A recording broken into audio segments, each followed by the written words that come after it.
कहानी की शुरुआत एक वॉइस ओवर से होती है जहां पर हमें बताया जाता है कि जमीन के नीचे मौजूद जो सिंक होल हैं उनसे कुछ अनजान क्रीचर्स बाहर आकर इंसानों पर हमला कर रहे हैं और उन पर किसी भी तरह के हथियारों के हमले नाकाम है। वो उनसे मर नहीं रहे हैं, लेकिन ऊंची जगहों पर इन क्रीचर से बचा जा सकता है। यानी कि 9000 फीट से ऊंची जगहों पर ये हमले नहीं हो रहे हैं, इसलिए सभी लोगों को ऊंची जगहों पर जाने की सलाह दी जाती है। और अब इसके 3 साल बाद जहां पर हम कोलोराडो के रॉकी माउंटेन को देखते हैं, यहाँ पर हम एक बच्चे को देखते हैं जिसका नाम हंटर है। वो एक ऊंची पहाड़ी पर चढ़कर कुछ देखने की कोशिश करता है, लेकिन तभी हंटर को कुछ आहट सुनाई देती है, इसीलिए वो अपने घर की तरफ भागने लगता है। ये लड़का समझ गया था कि वो भयानक क्रीचर इसके पीछे आ रहा है, और यहाँ पर हमें उस क्रीचर की एक छोटी सी झलक दिखाई जाती है। और इससे पहले वो क्रीचर हंटर को मारता, हंटर एक व्हाइट लाइन के अंदर आ जाता है जहां पर वो क्रीचर उस पर हमला नहीं करता। हंटर की जान बच जाती है और ये सफेद लाइन ये बताती है कि आप 8000 फीट की ऊंचाई पर आ चुके हैं। इसके बाद हमें 8460 फीट ऊपर बसे लोस्ट गुल्च रिफ्यूजी एरिया को दिखाया जाता है, और यहाँ की टोटल पॉपुलेशन है 193। यहाँ पर हम हंटर के फादर बिल को देख पाते हैं, और वो अपने बेटे की गई आज की इस गलती के लिए उसे समझाता है। वो उसे समझाता है कि बेटा, तुम्हें 8000 फीट वाली लाइफ लाइन को क्रॉस नहीं करना चाहिए। हंटर अपने फादर से कहता है कि मैं बस ये देखना चाहता था कि कहीं आसपास कोई और इंसान तो नहीं है, लेकिन विल उससे कहता है कि ऐसी सिचुएशन तुम्हारे लंग को सीज कर सकती है जिससे तुम्हारी जान जा सकती है। दरअसल हंटर के फेफड़ों में कुछ दिक्कत है, इसीलिए उसे हर रात ऑक्सीजन पर रखा जाता है।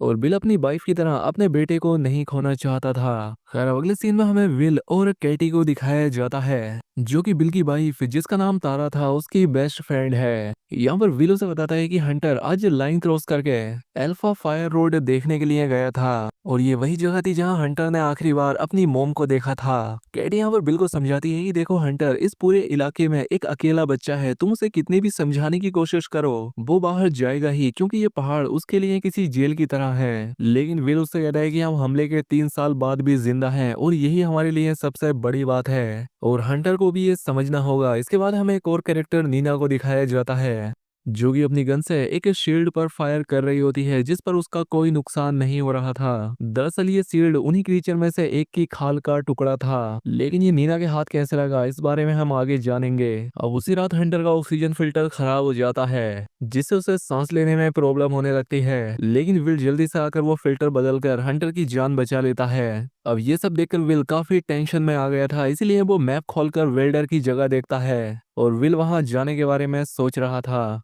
खैर, अब अगले दिन जब हंटर का बर्थडे था तब विल उससे बताता है, क्योंकि तुम्हारे सारे फिल्टर खराब हो रहे हैं इसीलिए मुझे जाना होगा। लेकिन हंटर अपने फादर को जाने नहीं देना चाहता था, क्योंकि ऐसे ही उसकी माँ भी गई थी और कभी वापस नहीं आई। लेकिन विल उससे प्रॉमिस करता है कि बेटा, मैं जरूर वापस लौटूंगा। अब उसी रात बिल नीना के पास जाता है और उसे हंटर के बारे में बताता है, जिस वजह से वो कल वोल्डर के लिए निकलने वाला है, क्योंकि उसके पास इसके अलावा दूसरा कोई रास्ता नहीं था। लेकिन नीना उसे समझाती है, वो कहती है कि ये नामुमकिन है, तुम उन क्रीचर का सामना नहीं कर सकते, तुम जल्द ही मारे जाओगे। जिस पर नीना उससे कहती है कि मैं सारे मैप्स और रास्तों को जानती हूँ, और ऐसा कोई रास्ता नहीं है जो कि तुम्हें हमेशा 8000 फीट की ऊंचाई पर रख सके, और 8000 फीट से थोड़ा नीचे जाने पर तुम जैसे ही अपनी सांसों से कार्बन डाइऑक्साइड रिलीज करोगे, वो तुम्हें तुरंत ही ढूंढ लेंगे और मार देंगे, क्योंकि वोल्डर तक पहुंचने के लिए इसे 2 दिन का समय लगने वाला था। अब यहाँ पर विल नीना से कहता है कि तुम ही एक ऐसी सर्वाइवर थी जो उन क्रीचर्स से लड़ी थी और जिंदा भी बची थी, और ये सालों से उन पर रिसर्च भी कर रही है, इसे उनसे लड़ने की स्ट्रेटेजी अच्छे से पता है। और वोल्डर में नीना की लैब भी है, क्या पता नीना को वहां पर इन क्रीचर्स को मारने का कोई तरीका मिल जाए। यहाँ पर हमें पता लगता है कि नीना एक रिसर्चर है, और विल की वाइफ तारा भी नीना के साथ ही थी जब उसकी जान गई थी। अब यहाँ पर विल उसे कोलावे माइंस के रास्ते से चलने के लिए बोलता है, जो कि पहाड़ों के बीच से बना हुआ है, लेकिन नीना उसे समझाती है कि ये रास्ता एक ट्रैप है, और अगर तुम वहां गए तो मारे जाओगे। लेकिन वो नीना से कहता है कि मुझे इन रास्तों के बारे में अच्छे से पता है, क्योंकि मैंने वहां पर काम किया है। लेकिन नीना को उसका ये प्लान बिल्कुल ठीक नहीं लगता, क्योंकि अगर वो वोल्डर तक पहुंच भी गया तो वो एरिया इस ऊंचाई से 2000 फीट नीचे है, जहां पर वो क्रीचर आसानी से बिल को अपना शिकार बना लेंगे। लेकिन विल अपना इरादा नहीं बदलता, वो यहाँ से चला जाता है, और वहीं हमें नीना को एक ट्रैकर पर काम करते हुए दिखाया जाता है। खैर, अब अगले दिन बिल का साथ देने के लिए उसकी दोस्त कैटी भी आ जाती है, और बिल के मना करने के बावजूद भी वो उसके साथ जाने के लिए तैयार हो जाती है। कैटी उसे समझाती है कि विल देखो, हमें एक ना एक दिन इन क्रीचर्स का सामना तो करना ही पड़ेगा, तो आज ही क्यों नहीं, इसलिए ये अपना सफर शुरू करते हैं और रास्ते में इन्हें नीना भी मिलती है। वो कैटी से पूछती है कि तुम उनका सामना कैसे करोगी, क्योंकि गोलियों का असर उन पर नहीं होता और शायद हम वहां पर मरने वाले हैं। और हमसे उसका मतलब था कि वो भी विल के साथ इस मिशन पर आ रही थी। यहाँ वो लोग इसकी एरिया का इस्तेमाल करके उन क्रीचर के मोस्ट हंटेड एरिया को पार करने का एक प्लान बनाते हैं। रास्ते में नीना इन्हें अपने उस ट्रैकर के बारे में बताती है। वो कहती है कि ये उन क्रीचर के इलेक्ट्रोमैग्नेटिक फील्ड को कैच करता है, क्योंकि ये रीपर्स बहुत ही हाई इलेक्ट्रोमैग्नेटिक फील्ड बनाते हैं जो कि इस प्लेनेट अर्थ पर किसी भी एनिमल से सबसे ज्यादा है। और यहाँ पर हमें पता लगता है कि उन क्रीचर को रीपर्स कहा जाता है। अब ये लोग एल्वा फायर रोड के नीचे पहुंच जाते हैं, यानी कि अब इनका सफर 8000 फीट से नीचे का शुरू होगा। अब रास्ते में आगे बढ़ने पर उन्हें बहुत सारे घोड़ों का एक झुंड दिखाई देता है, जिससे ये बात समझ आ जाती है कि ये रीपर्स, ये क्रीचर सिर्फ इंसानों को ही अपना शिकार बना रहे थे। अब जल्द ही ये लोग इसकी एरिया में पहुंच जाते हैं, जिसकी ऊंचाई थी 7610 फीट। यहाँ पर बिल बताता है कि ऊंची वाली जो चोटी है वो 8000 फीट से ऊपर है और इसकी के जरिए ये लंबा रास्ता आसानी से तय किया जा सकता है। लेकिन तभी नीना का ट्रैकर उन्हें सिग्नल देता है कि एक रीपर इनकी तरफ तेजी से आ रहा है। अब यहाँ से ये लोग लाइफ लाइन की तरफ भागते हैं और कैटी उस रीपर पर कई हमले करती है और ये सारे हमले रीपर के गुस्से को और बढ़ा रहे थे।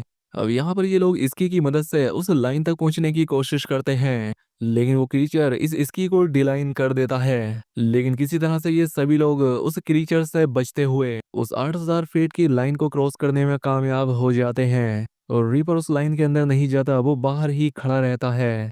अब यहाँ पर एक रिजॉर्ट था जिसमें ये लोग अपनी रात बिताते हैं और यहाँ पर नीना बताती है कि अपनी 3 सालों की रिसर्च से मुझे ये तो समझ आ गया है कि ये कोई प्रेडेटर नहीं है, क्योंकि प्रेडेटर खाने के लिए मारते हैं, लेकिन ये तो सिर्फ हमारा शिकार करते हैं, इन्हें शिकार करने में मजा आता है।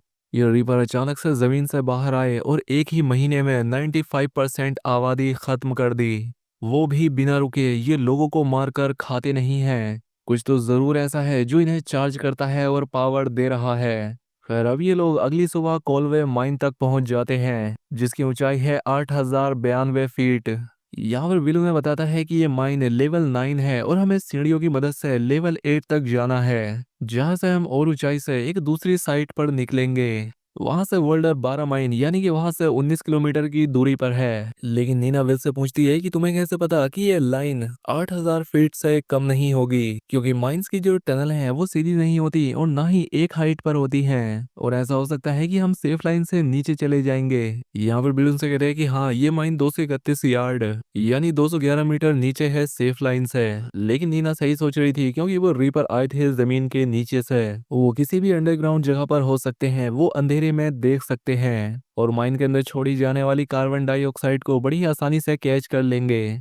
अब इनके पास कोई ऑप्शन नहीं था, इसीलिए ये आगे बढ़ते हैं, लेकिन अंदर जाने पर इन्हें आगे से टनल बंद मिलती है। अब इसलिए ये लोग लेवल 7 से जाने का फैसला करते हैं, लेकिन वो सेफ लाइन से 914 मीटर नीचे था। लेकिन नीना बिल से कहती है कि ये तो खुदकुशी हुई, इसलिए बिल उन दोनों को यहाँ से जाने के लिए बोलता है और अकेला ही ये मिशन पूरा करने के लिए कहता है। लेकिन बाद में ये दोनों भी उसके साथ जाकर ये पूरा मिशन करने के बारे में ठानते हैं और लेवल 7 माइन से नीचे जाने पर इन्हें समझ आ जाता है कि ये लोग रीपर्स की नजर में आ चुके हैं। अब जैसे ये लोग अपनी लाइट्स बंद करते हैं, उन्हें रीपर्स की आवाज आती है।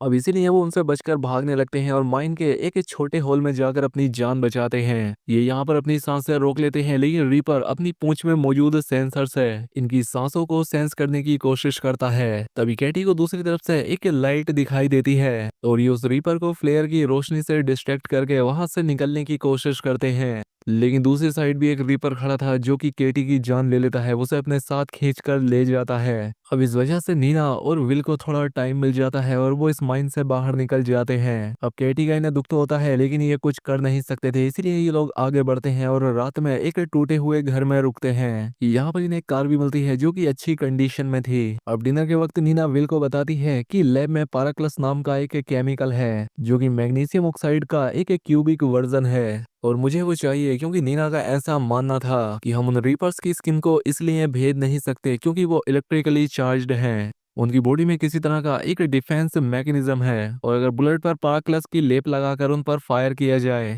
तो ये 1 मिलियन वोल्ट का रिएक्शन करेगा, जिससे एक अनकंट्रोलेबल इंटरनल कन्वर्शन होगा जिससे वो रीपर मारे जाएंगे। लेकिन विल को नीना की ये रिसर्च काफी बेवकूफी वाली लग रही थी। फिर अब अगले दिन ये लोग उस कार की मदद से वोल्टर हॉस्पिटल पहुंच जाते हैं, जहां पर 5वें फ्लोर पर विल को फिल्टर मिल जाते हैं। लेकिन तभी एक रीपर इन पर हमला कर देता है, लेकिन किसी तरह से ये उससे अपनी जान बचाते हैं। ये लोग यहाँ ऑक्सीजन सिलेंडर में फायर करके उस रीपर को कुछ देर के लिए धीमा कर देते हैं। अब मौका मिलते ही ये लोग यहाँ से भागकर सीधा नीना की लैब में जाते हैं, जहाँ पर नीना मैग्नीशियम ऑक्साइड के लेप को तैयार करने लगती है। यहाँ पर विल को नीना के परिवार की फोटो मिलती है। अब नीना विल को बताती है कि मेरी टीम कोबाल्ट नाम के एक केमिकल से बैटरी इलेक्ट्रॉन्स के फ्लो को 3 गुना तक बढ़ाने पर रिसर्च कर रही थी। लेकिन तभी यहाँ पर रीपर्स का हमला हुआ और मेरा पूरा परिवार उसमें मारा गया। साथ ही यहाँ पर नीना विल को ये भी बताती है कि मैंने तुम्हारी वाइफ तारा को कभी भी अपने साथ आने के लिए फोर्स नहीं किया था, वो अपनी मर्जी से ही मेरे साथ आना चाहती थी। विल बोलता है कि जो भी हुआ उसमें किसी की भी कोई गलती नहीं थी।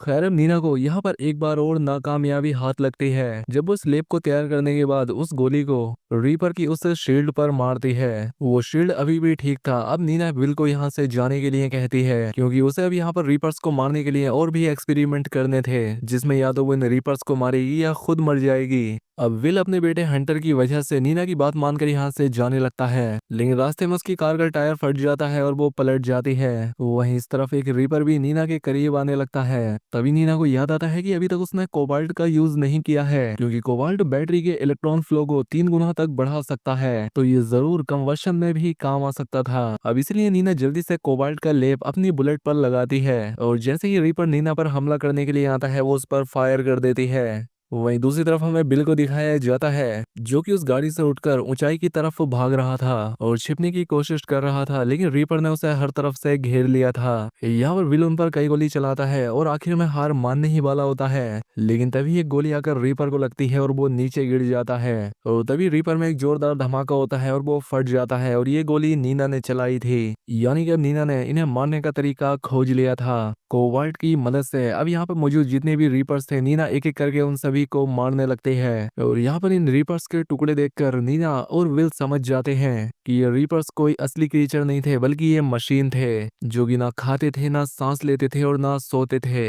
इनका टारगेट सिर्फ इंसानों को ही खत्म करना था। वो 8000 फीट से ऊपर नहीं जा पाते थे, क्योंकि शायद उन्हें ऐसा ही बनाया गया था। लेकिन आखिर इन्हें किसने बनाया, इसके जवाब में वो दोनों आसमान की तरफ देखते हैं। अब क्योंकि बचे हुए सभी लोगों को पता लग चुका है कि इन रीपर्स को कैसे मारना है, इसीलिए वो ग्रुप्स में निकल पड़ते हैं इन रीपर्स का शिकार करने के लिए। और इसी के साथ ये फिल्म, ये कहानी यहाँ खत्म हो जाती है।